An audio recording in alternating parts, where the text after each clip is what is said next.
After having defeated Angstrom and imprisoned him, Cecil's technicians began analyzing the powers Angstrom carried within him, while the other agents logged his physiology and brain activity, where every pulse of energy was monitored by them.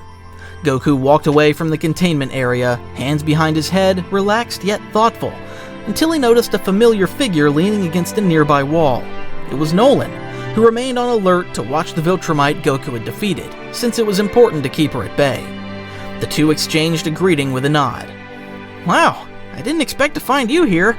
How's the imprisonment of Anissa going?" "Stable for now. She's still in containment. Cecil doesn't want to take any chances, so he keeps her sedated with regulated injections.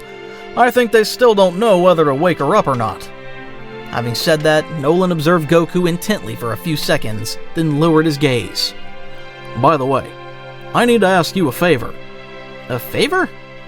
"It's about Oliver, my youngest son, the one I had on Thraxa. He'll soon be old enough to learn how to fight. His growth is accelerated because of his Thraxan half, and his physiology is impressive, but I can't teach him. Not with the image people still have of me on Earth. Every time I appear, it raises suspicion, and I don't want that for him." Goku looked at him in silence, understanding what Nolan was trying to say. "Are you saying you want me to train him?" "Exactly. I want you to teach him like you did with Mark. I want him to understand that strength isn't a tool for conquest, but a responsibility. And you're the most suitable person for that." Goku smiled naturally, as if the request were the most logical thing in the world. "Of course! I'd be happy to help. And if Oliver has even half of Mark's potential, it'll be fun to watch him grow." Nolan let out a small laugh, the first genuine one in weeks. "Thank you, Goku. You don't know how much that means to me. I always feared what Oliver could become if I raised him in Viltrumite culture, but with you and Mark by his side, I know he can take another path." "Trust in that. You'll see he'll grow to protect, not to destroy." "I'm sure he will. I appreciate it." After that brief chat, they shared a look of respect and turned in opposite directions. Nolan headed for the upper levels where the containment and security systems were kept, while Goku returned to the training room he had used with Mark many times, as he needed to clear his mind and think about what was coming. But at least one thing was clear: he had to train Oliver and help Mark grow even stronger to protect Earth from the Viltrumite Empire and understand the secrets Angstrom held about the portals, and whether he could send him back to his own world. From those events, a couple of weeks passed on Earth. Angstrom continued to be watched day and night while he cooperated with information about the portals, and Anissa remained in suspended animation under medical observation. Goku, for his part, kept training in Cecil's facilities without straying too far, since, despite everything, something in him felt increasingly comfortable in that world. Maybe it was the people, maybe the mission, or maybe just the fact that he still had to fight the Viltrumite Empire. One clear morning, Goku decided to pay a surprise visit, so he lifted off from Cecil's base with a gentle impulse and flew to the city, immediately recognizing the residential area where Mark lived. The place was still somewhat damaged by recent incidents, but the effort to repair it was evident. After a quick look around, he landed quietly in front of Mark's house and walked up to knock on the door. Shortly after, the door opened, revealing Debbie, who smiled at once when she saw Goku. "Goku, what a surprise!" "Hi, Debbie. I just came by to see how everyone's doing." "Everything's fine for the moment, thanks for worrying." "I'm glad to hear that. I came to see Mark. There's something we need to talk about." "Sure. Mark's in the living room with Oliver. Come in." Following the invitation, Goku entered the house and walked to the living room, where Mark sat on the couch beside a small boy with purple skin and bright eyes, who looked at him with a mix of curiosity. When he realized Goku was there, Mark smiled and greeted him at once. The boy, meanwhile, studied Goku attentively, taking a few steps toward him. "Goku, perfect timing. We were just talking about you." "Are you Goku? The one who could fly and throw big lights?" "That's me, though I don't usually brag about it so directly." Mark stood and walked over with a proud but slightly tense expression. "It's amazing to think that since we brought him from Thraxa, he's gone from barely walking to speaking full sentences." "Honestly, it's incredible. In my world, even Saiyans don't grow this fast." "We can barely keep up with him. I thought I was prepared for this, but it's still impressive. Even so, I don't regret raising him. By the way, there's something I need to tell you. Nolan asked me to train him when he starts showing Viltrumite powers, and I think it's a good idea to guide him early. Really? That would be great. I was thinking of training him, but I didn't know if I should start so soon. It all depends on when his abilities manifest, and, well, Nolan told me that usually appears over time. I see. Then we'll have to monitor Oliver's progress.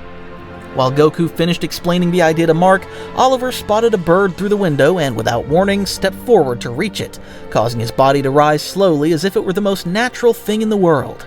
He had just manifested his powers. As the others watched in surprise, Oliver laughed innocently, starting to spin in the air as if playing with gravity. Oliver! I'm flying like you, Mark! Wow, I didn't think he'd manifest his powers so soon. This brings back memories, Goku said while recalling how his son Gohan had shown the same at a young age. This can't be normal. Not at this age. Mark took much longer to awaken his powers. True, and it took me weeks to learn how to hover. He does it like it's a game. We'd better check how well he can control them. Saying that, Goku calmly approached Oliver, positioning himself in front of him. Hey, Oliver, can you try floating over to me?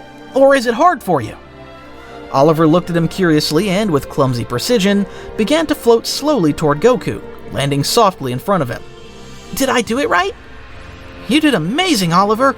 Do you want to learn how to do it better? That way you could fly higher, faster, and use your strength without hurting yourself.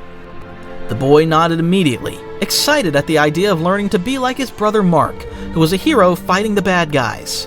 Yes, I want to train with you! Hearing Oliver's response, Goku lifted him with one hand and settled him on his shoulder as if he were already part of the team. Then it's official. Your training starts soon. After all, we can't let you fly around out of control. Just make sure you don't teach him anything dangerous yet. This is all so sudden, but I'd feel safer if the training is at home.